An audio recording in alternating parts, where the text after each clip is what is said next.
If I could go back to 2024, which was the year I had the notorious prophetic dream of a man's face that I had never seen in person before. It was a man, but specifically the face. And then met that man in person 3 weeks later after I had prayed for God to show me my husband in a dream prophetically, so I would have no doubt that was my husband when I saw him in real life. And then that actually happened. I had a prophetic dream of a man that was shown the dream as my husband, and in real life when I saw the man, he looked exactly, I didn't even know his name, but he looked exactly like the man I saw in my dream. But I never saw a wedding, even though other people were also having dreams and telling me. A total of 10 different people, including my mom, were telling me, oh yeah, we received like dreams and visions and stuff of that, and they just all were interpreting that and supporting my belief that these were confirmations one specific guy was my husband. If I could go back to 2024 me and give myself one piece of advice, it would be to find more virgin friends and find more virgin friends who were actually virgins who waited for marriage themselves. So not just virgin friends who were virgins who were like me still waiting for marriage, but women who were already wedding night virgins.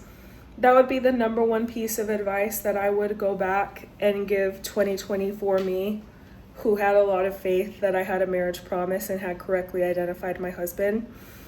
Because what got me into trouble was taking the poor advice of women who did not share my background, who were unequipped to mentor, advise, counsel, and support me in bearing the burden of being a virgin until marriage. Because it's one thing to be celibate after anywhere from who knows, even years of having been sexually active. And it's another thing to be waiting on the Lord when you've been waiting on the Lord your whole life and you've had to exercise self-control and deny your flesh every single ovulation, every single pang of sexual urge, every single time since you first hit puberty that it's ever, come up. You've had to deny it. That's a whole different thing. When you've been a virgin your whole life and you've reached adulthood, so you're not 18, you're in your 20s, and your biological clock as a woman is ticking, and you don't know if you're fertile or not, so you're also thinking about that as well. All of the stuff that goes into being a virgin as a woman, as an adult woman, the number one piece of advice I would go back and give 2024 me would be to find other virgin friends more than I had specifically. And not just find ones who were waiting like me, but also wedding night virgin friends. So they already got married. Because the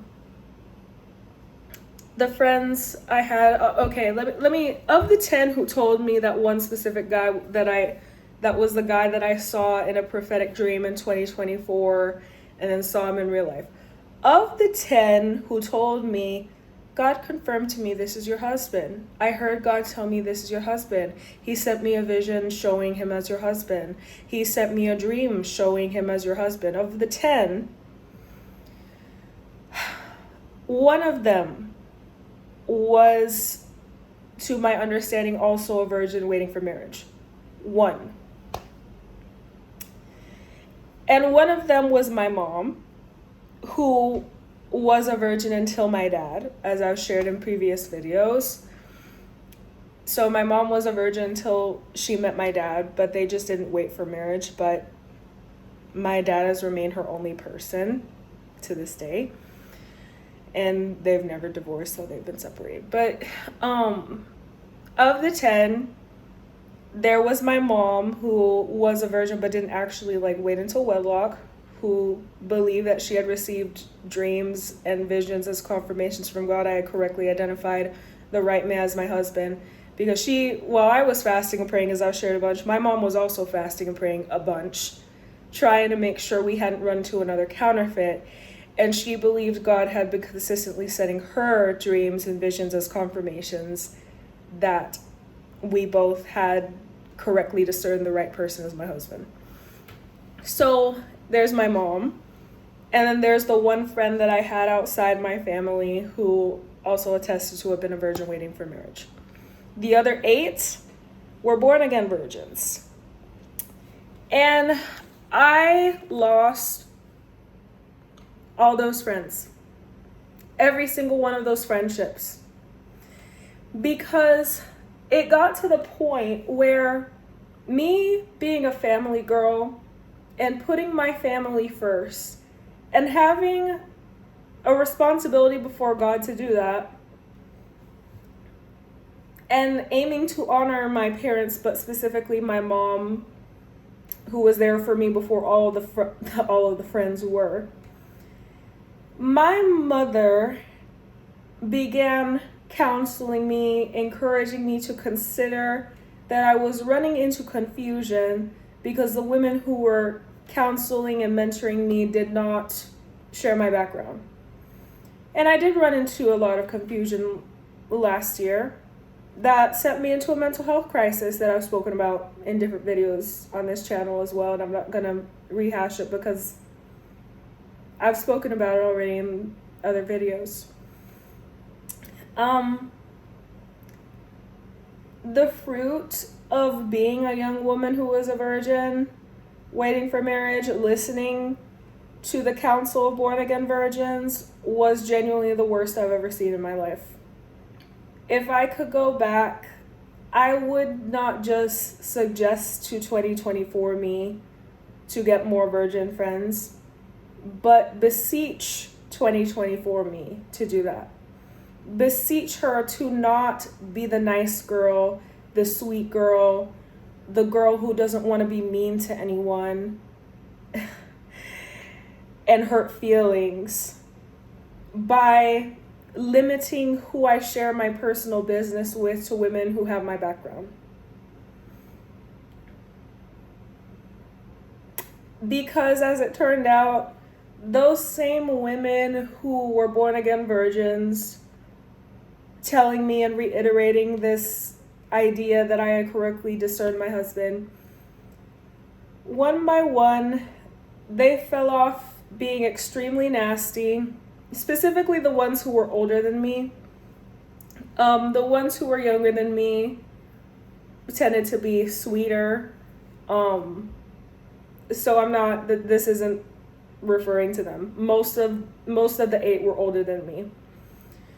One by one, the ones who were my elders fell off being nasty, spiteful, competitive, encouraging me not to take the sound advice that my mother gave me, who, even though she didn't wait for marriage, she waited a decent amount of time and only had one partner who ended up being her husband. So she did something right, even if she didn't do it perfectly. One by one, the born again virgins were encouraging me to rebel against my mom, were going back and forth on their testimonies, and were going back and forth on their positions on what sexual purity meant. So one day they were like, yeah, girl, you gotta wait for marriage, you gotta set these boundaries here. And then another day they were saying, well, like some garbage, like in the Old Testament, marriage was just if a man took a woman into his house. That was the biblical definition of marriage. No.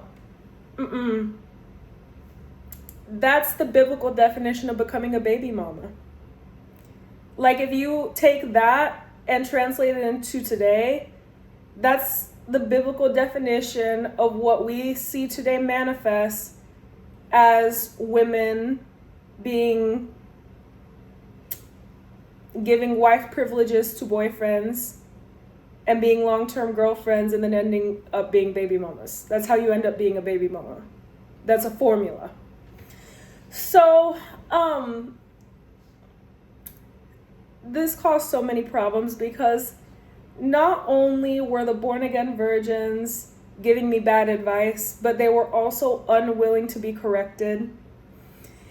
And this is where God had to personally convict me through a lot of trauma to understand that Jezebel in Revelation chapter 2 was a woman who was used of the enemy by her teachings to mislead God's servants into sexual immorality. And that was the fruit that I was seeing upon taking the advice of the born-again virgin women who were one by one, and these people didn't know each other, coming to me, alleging to me that God was confirming to them that that one specific guy was my husband. I would say the biggest problem was that I took them seriously. I took their advice and counsel seriously when I had no reason to do so, because their track record wasn't one of absence and chastity. And the thing is, female rivalry is it was literally found in the Bible. And part of the problem with me being the nice, sweet girl is that I was ignoring that the same women who were advising me on my walk of sexual purity, who were born again virgins, I was ignoring the warning signs that they were jealous and envious, that they compromised in the past and had a lot of regret over that and were experiencing consequences for having compromised in the past. Because I was trying to be the nice and sweet girl. So now I lost not just the fake friendships, but I also lost, it led to, my taking their poor, hypocritical advice led to me losing even family relationships. If I'm being honest, I shared that my grandma Carmen moved this year after I literally lived with her my whole life. Me and my mom lived with her my whole life. And then her husband, when he was alive, also lived with us until he died in 2013. Grandma Carmen's husband, my Papa Ruben. She moved because the stress of so many different people, but mostly the born-again virgins, feeding into me and my mother's belief that I had found my husband and correctly discerned my God-ordained husband, because my experience was just like my grandma Carmen's experience, and of any person in my family, she had the experience closest to mine in terms of she had a prophetic dream that showed her husband, her future husband, before she met him and married him. And so I had a prophetic dream. I had more than one, but I'm referring specifically to the one that came 3 weeks before I saw this guy in person for the first time. I received a prophetic dream of this guy and then met him in person. So of all the people who was probably affected the most by not just my own questioning God, like, why did this happen to me? Like, if this is your will, well, now it's 2026. It's been 2 years and I never saw anything happen. I never got married, and I lost so many friendships in the process. So it's like, in the midst of all that questioning, I had not just myself and my own dreams that I was saying to the Lord. Other people were approaching me with dreams and visions and testimonies and all of that. But most of the women who were approaching me with these testimonies that caused so much chaos in my life were the born-again virgins. And they were so salty when I would point out that their testimonies were causing me confusion. So I'll suffice it to say that the fruit of me as a virgin waiting for marriage and putting my purity first, but for me, because in the Bible, purity looks like sexual absence outside marriage, I did prioritize the marriage and its honor according to Hebrews 13:4. Yes, marriage was my priority. I'm not ashamed to say that getting married as soon as possible was my priority, because I'm not ashamed to say that I fear God and believe in the Bible when it says it is better to marry than to burn. I've kept my virginity for 24 years, and I had no interest in stumbling at the last minute, like my mom did, mind you, because that was what she raised me to mind. She waited 27 years. And when she found my dad, like when she and my dad met, she compromised waiting till marriage. And there was such a steep price to pay for doing that in their marriage that she raised me, never do the same thing. Wait for marriage. And even my dad told me, wait for marriage and not just the promised marriage. So that was my priority. Not being a 304. Not compromising and giving myself a bad name. Not compromising my standards. Honoring God with my body. That was my priority. But ultimately, that's not how these women were seeing it. They were seeing what I was doing as idolatry of marriage, the born-again virgins. And again, I've talked about this before, but again, one of the main factors that led to my grandma literally moving away was the bad fruit that was produced by so many of the born-again virgins who were telling me I had correctly discerned my husband being used of the enemy to attack me, my mother, and my grandma. With their back and forth, with their random commentary, with their accusations of me and my family's testimony. It's like, I come from a line of dreamers. My grandma Carmen God didn't just tell my grandma Carmen who her husband was by a prophetic dream. God spoke to my grandma through dreams throughout her whole life, and honestly to this day still does, even though she's old and has moved away, right? God actually spoke to my grandma regarding my mother's husband when she was little, because my grandma Carmen actually received a prophetic dream of me as a baby, a prophetic baby, when my mother herself was still little. And of course, my mother would have had no idea who my father was. So this was something that was generational in my family. And I already said that. I'm not going to say it again in this video. So this is just something that I was walking by faith and not by sight about, to be transparent, because I saw it happen in my family more than once. God speaking about who was the God-ordained spouse of my matrilinear bloodline, a matrilinear. So me, my mom, and my grandma through dreams. Like, that was just something that was apparently customary in my bloodline. But mind you, my grandma Carmen was a virgin until she got married. My mom was a virgin until her husband, her husband, my dad was her only person. And I'm a virgin still waiting for marriage. So the born-again virgins couldn't stand my family's testimony. They really couldn't. I'm sure that there were some who even thought my grandma herself was in idolatry, which is disgraceful, because it's like, you're out here, you have a past that you're so ashamed of, you won't even share your true sexual history on the internet, and you're over here accusing my family of not following Christ wholeheartedly and not walking with God. What I learned about the born-again virgin women that I dealt with is that they have no reverence for women who truly walked in obedience from the beginning, because they didn't show respect for my elderly grandmother. And that was the number one thing that gave it away. Her testimony fell on deaf ears for them. They were coming to me with their prophecies and whatnot, but when it came to how God actually spoke to my family, they didn't listen. So now, in this phase of my life, now that I've vented so much, out of respect for my grandma Carmen, who was a virgin until she got married and now literally moved away,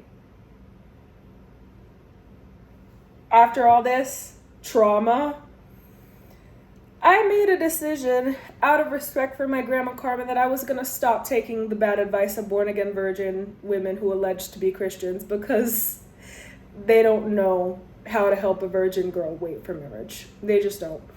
So this was more of a rant and a video diary and rant than really anything else. But honestly, I needed to get that off my chest, because I have felt so disrespected by how the women, most of the ones who told me I had correctly discerned my husband, how many of them disrespected and dishonored my family and caused so much strife in my family with their unsolicited advice, with their unsolicited opinions, all of that.